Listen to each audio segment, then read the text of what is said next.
All right, how's that? Is that reasonable? Okay. Hi. Hi.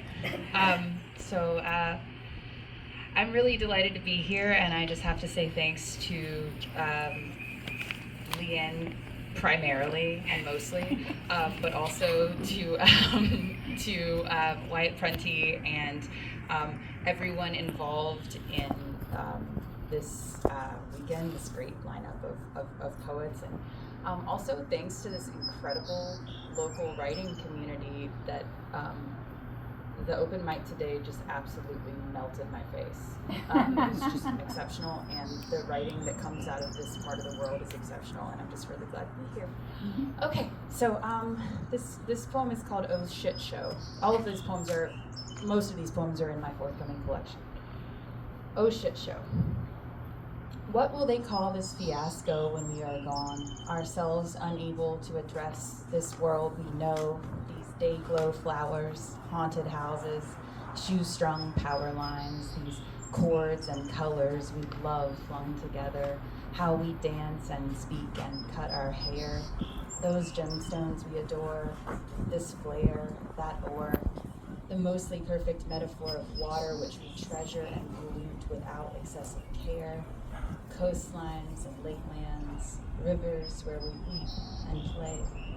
These fish, these bugs, these trees, these weeds, this list of breeds we tolerate, this list of so-called pests, the looks we give each other over what we eat for breakfast, listening, as always, to news, this news, our news, which sings and wails in streaks and rivulets across our airplane views, our news, which must one day be history, which must one day be folklore, our poor old woe-begotten internet, the glory holes punched through our haze, the peep show of our slippage over what we used to worship into, what we hope one day to fuck, but also what keeps sneaking up on us, bombing our selfies, stealing tides, buying up the munitions, burrowing into our best descriptions of what hell's boss wants with those, not us, who are bound for its flames.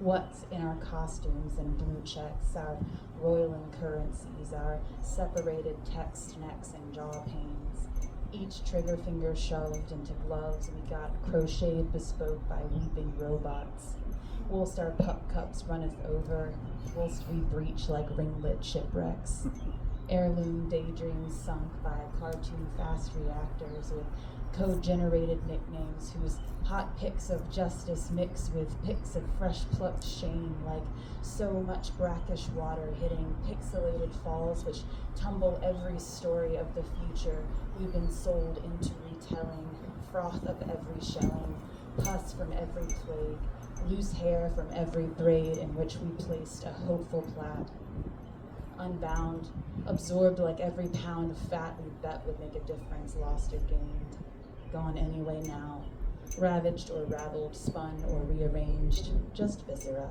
this blood and gore we called a discourse, nothing less or more. Maybe our best hope is a history, that whatever comes after this won't know how bad it got. Maybe they'll call our war stains spilled fruit pulp.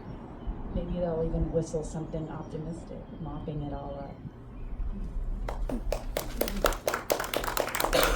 I still gotta find like what June Carter called the swallowing place in that one. I just haven't read it out loud that much yet. This one is called A Few More Lines for the Torturer's Horse. Any Auden fans out there? This one's sort of a spin-off of Musée de Beaux-Arts. Yeah. There is a contradiction in the darkened barn where your tack hangs, stirrups and halters, stainless bits, hoof trimmers, forceps, buggy whip, iron hooks like little violent moons, the sides of lesser gods. These tools of upkeep, ownership, and care have mere twin siblings hung up elsewhere, used for different purposes, but you don't know that horse. His tools are innocent, easily cleaned and put away, and every inch as unaccountable as you were the first day your master hitched you to a doomed man's jerking limb. And afterwards, he washed you gently, rinsed your hide until the water ran off clear, not red or red and brown. He rubbed you down, called you a good horse, cleaned your teeth and picked the rocks out of your shoes. He whistled Darling Clementine and led you out to graze beside your favorite tree. He used his tools that day in ways that made you love him. Horse, I know how you love him. Hopelessly, as any kept thing loves whatever is most merciful to it. And this is innocence itself, and you are blameless in your love of his warm hands, coarse as they are against your withers, teasing clots of blood out of your tangled mane.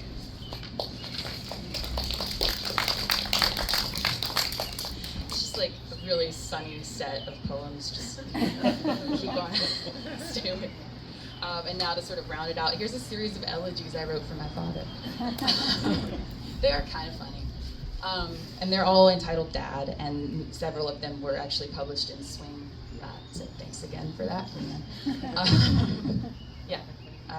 So yeah, they're, it's like one of those things where they all have the same title, so I'm not gonna yeah. Dad, I don't think you knew who Elvis Costello was, but let's proceed as if you did and do. You're loose dirt and white light now, anyhow, so let's say you know what I know. Okay, Space Ghost? Extra special, seldom seen cicadas are upon us at this moment. They lurch out of earth holes like a prophecy. The folks on public radio will simply not shut up about them. Brood X, Brood 10, 17 years in hypogeal limbo, now back with a vengeance like Beetlejuice. There's another reference you'd never have understood. Oh well. Each comes encased in a pearlescent amber shell, which it then shivers out of when the time is right, red-eyed and mostly black with yellow racing stripes, big as a baby hummingbird, but dun and graceless and benignly horrible, with crinkly wings the color of a dirty ashtray. Still, I have to say I like them. They don't bite or sting. They don't do anything but buzz about and hang out in the dogwood trees. Bumbling and friendly, they remind me of teenagers, which I guess they must be given their fortnight lifespan. One rode with me while I was working in the garden, clinging to my shoulder, croaking gently, but you'd know all about cicadas, even special 17 years rare cicadas. You knew everything peculiar about local nature. Anyway, this has all been to say we're out here, Matt and I and the two cats.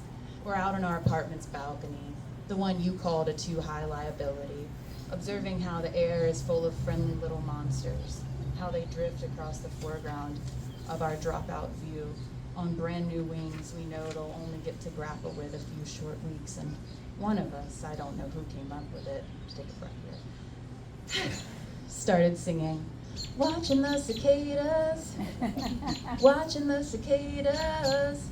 Get it? This delights us. We are singing it now as I write this. We've been sliding almost absent-mindedly into a kind of post-traumatic super bloom. We are remembering the trick of surfacing, exposing our interiors to sun.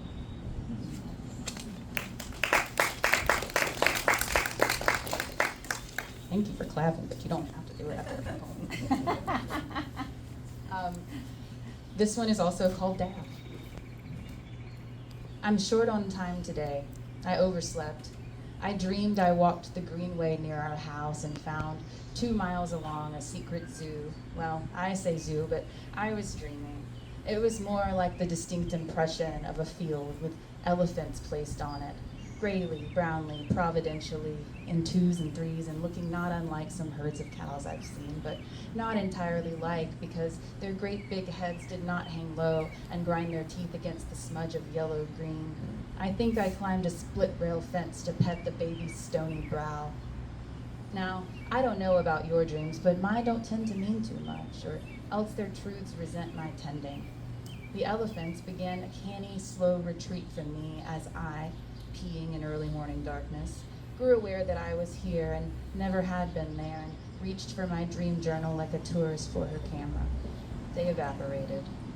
Years ago, sometime after he died, didn't you say you ran into my brother at a bar?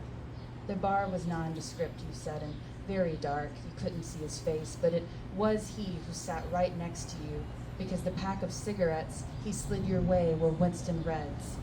He said that he was doing fine, that what had happened had been God's design. You woke up comforted. Back then, a teenager, I'd thought it asinine, worse than a bad cliche. Now, it's what I would say, were I to wake tonight into that dream with him, with you. Sorry, I've lost my second page. I mean, I know how it goes, but into that dream with him. Something about your head's dim dive bar.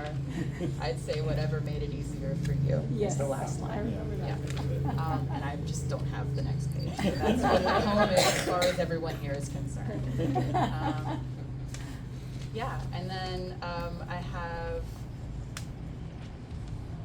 Wow, did I leave paper in my bag? I might have. I'm very sorry. No, I think that's it. That's all the poems. Thank you guys. Thank you.